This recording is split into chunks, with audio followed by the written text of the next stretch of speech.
I run a mission board now for artists and other non-conventional, innovative ministers, artists in Christian Testimony International. And want you to talk about that, please. I remember after I left Continental Singers, while I was in the middle of Continental Singers, I started, my local church was like an hour and 15, hour and a half from University of California at Davis. And I grew up near Berkeley, California. I started a youth choir that ended up having about 50 kids in it. We did Continental stuff. We just took that, we did Late Great Planet Earth and all those things. Wow. It was the hottest thing in the East San Francisco Bay Area. And we would go all over the place, and more kids came to Christ in being part of that mobile community of the church. Even, we had an entourage every time we went. We took all kinds of friends and stuff, and we all showed up, and so we brought 100 people to our concert. And I'm still in touch with people who came to Christ in that area. Wow. Those of you guys who are listening to this, and let me just not talk to Jim for a minute, but to all of you, you've got more chops and more experience than almost anybody, even professional, alleged worship arts pastors and stuff.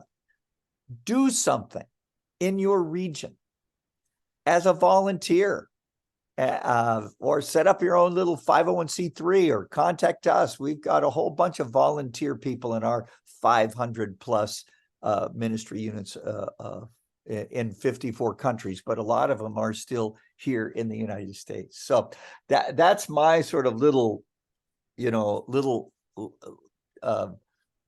That's a good direct challenge. Yeah, of the big stuff that happens to us in these contexts. I don't know about you, Jim. The whole world is going crazy. And we are in the end times. It's clear to me, or the end of the end times. We're not setting any dates at all. Jesus didn't even know the date. The Father knows the date. But right. We need to live. We know prophecy is all about the bad guy is going to get it. Secondly, the good guy is going to get it. And therefore, we need to live holy, active lives in the meantime until he comes. Amen. And we're seeing war in Israel in the last couple of days. We've seen the Ukrainian thing going crazy. We can make a difference in our region without being famous and without going to the Gospel Music Association's Dove Awards program, which costs a lot of money. I don't even go anymore here in Nashville. We can make a difference. And that's what I learned at Continental Singers. And just making it available. You think, well, somebody's better than me. Who gives a rip? Yeah. You find a context wherein you bear fruit, and you're better than a whole bunch of people in your context in terms of being more equipped and such. And if you're a servant leader, just get out there and do it. And if not everybody likes it, who cares? Actually, Cam got a record deal for me with Light Label and distributed by Word and the Word Record Club and stuff like that. And people would tell me, that's not Christian music. You can't drive with religion. You can't look around with your eyes. You can't touch anything that might have breath. But there's no way to find that which is not lost. If you wander, you will never know the way. But you do kind and need to do down. Jesus isn't lost. I was going down to the free speech platform at UC Berkeley, and people say, that's not Christian music. I say, of course it's Christian music. I'm a Christian. It's music. And off we go, And I never got wounded or burned I grew up in a good church, and I still have people who are going, Spradlin, that's not what I know as Christian. Well, that's okay. That's okay. Yeah. This is for a different crew. Just do it. And be happy about it. And don't be mean and ugly and wounded. And if you're wounded, get healed. Literally. Ask the Lord to heal you and forgive all those people who you think have wounded you. Either do that or don't pray the Lord's Prayer. Forgive me, Lord, in the same way that I forgive those who have sinned against me. Yeah, sin against me. Yeah, come on. Yeah. That's a dangerous prayer. Anyway, get healed and then get happy. You will be happy because you'll be filled. I don't want to get That's a song title. Get healed and get happy. Give me a Well, look, piano. I mean, listen, one of the reasons, I've done a lot of seminary and stuff like that, because actually I went to seminary the first time to get Greek and Hebrew, because I didn't want people saying, well, you're just a dumb musician. You don't know what you're talking about. Okay. So, my wife says, you went to the extreme. You should just get another one, whatever. But, if God does want us to be happy. He created us to live in a garden with him in complete innocence and ultimate happiness. So what we need to do is, as we get healed in this redeeming relationship he has ushered us into. Now I'm preaching to the choir, this, but just think about it. As we get healed and healthy, he then wants us, with our sovereign history and our unique personality, unique natural talents, and unique cluster of spiritual gifts, to then bring human flourishing to the community and the culture. Amen. That's what Continental Singers does in Romania and Hungary and the Dominican Republic and all these other places. That's what each of us can do. And man, if we get away from having to worry about getting a publishing deal and all of that, if we can get free from that, we might write more songs that actually might get published. All of these kinds of things happened, actually, like I said, marinating in the presence of God and his word and his people and his working. We can design those kinds of environments. All of us who've had Continental Singers experiences or other kinds of experiences that have given us a lot of practice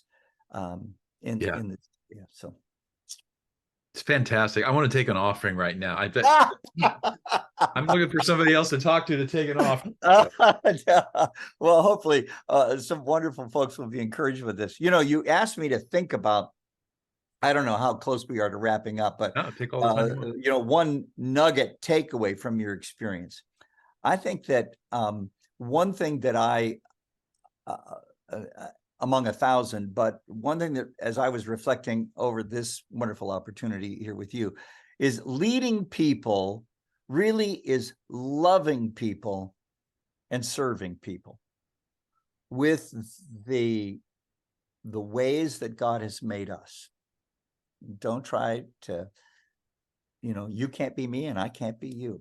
You guys have always honored me, because after 71, I came back in 73 because the woman I ended up marrying, she was on tour. I'd recruited a bunch of kids from the San Francisco Bay Area, and Cam asked me to yellow pad a number of the tours, which I came down and did, and was kind of looking still use them.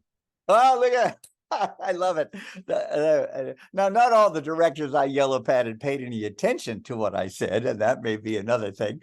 Yeah. I won't mention names, but it wasn't you, Jim, as you well know. Before my time.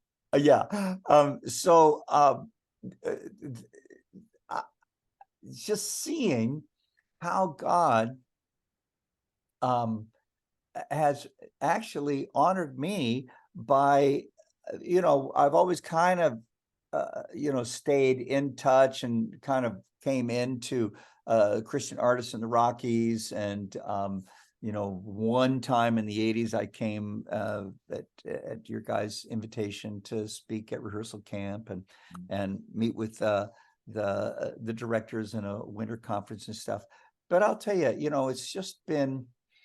it's been very interesting to me to see, because I've not really thought that I've been like in the middle of Continental Singers history, but it is an interesting thing that we've all shared this marvelous experience, and an experience that we can help not duplicate, but reproduce like-kinded experiences, like Julia Winterberg or Julia Hamilton. Yes. went over to Hungary and started that whole dynamic. And she's there again right now, actually, this whole month. How about that? Relationships continue. Yeah. And I hope Cam Floria is really encouraged by this. just as I think back on my own self and how he gave me an opportunity to, I mean, at a very young age, I think at that time, John Lee and I were the youngest directors. We started directing at 21. I think later on, John Stemkowski at 20. So maybe John Lee and I are the second youngest that ever went out. And yet, the things I learned there, 2 years later, actually a year and a half later, I started coaching the street music group of the Christian ministry that later became known as Jews for Jesus. I don't know if you know this story or not. I don't. Actually, I was the co-founder of the board of directors of Jews for Jesus, because I had been coaching while I was on tour. God really spoke to me about the need to disciple and mentor people out of a music and arts background and see them worked into the fabric of church and missions and marketplace ministry. And he told me, no matter what you do, Byron, for the rest of your life, do that. And so here I was. I'd been discipling. I became a Christian activist at University of California at Davis, and I was a music guy in that. That was, really 68, 69. We didn't quite call it worship leading then, right. But I became the music person in the UC Davis Campus Crusade for Christ ministry, and we went from 20 students in 68 to about 400 students in spring of 71, and from like 3 Bible studies to like 50 or 60, and we were doing outreaches on campus, and that's where we went down to UC Berkeley, and I brought the music dynamic, and we who have got these musical and artistic chops, we need to understand we create the environment into which people step and touch the transcendent reality of interacting with God. Absolutely. That's a really big deal. And that doesn't matter what denomination you are. Right. And we do it. And God has always used many of us, but he used me in those days to spearhead a movement that touched thousands of lives, actually.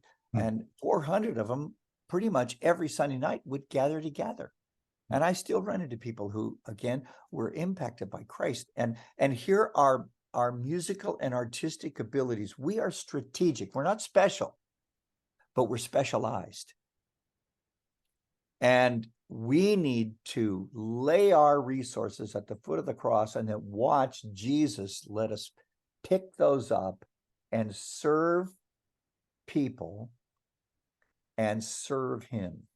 That's it. And I'll tell you what, he will blow your mind if you get pliable with him. I'm not talking to you, Jim. Now I'm talking to others. And I just want to encourage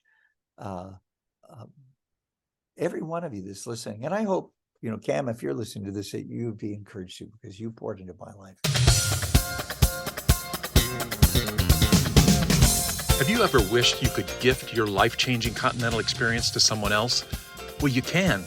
Your monthly giving can make a huge impact for our teams all over the world. Did you know that this year, we'll have more than 20 Continental groups on the road, communicating in 7 different languages? The Continental story goes on, so keep writing your part of it by being on our support team. And our groups will say, thank you, in 7 different languages.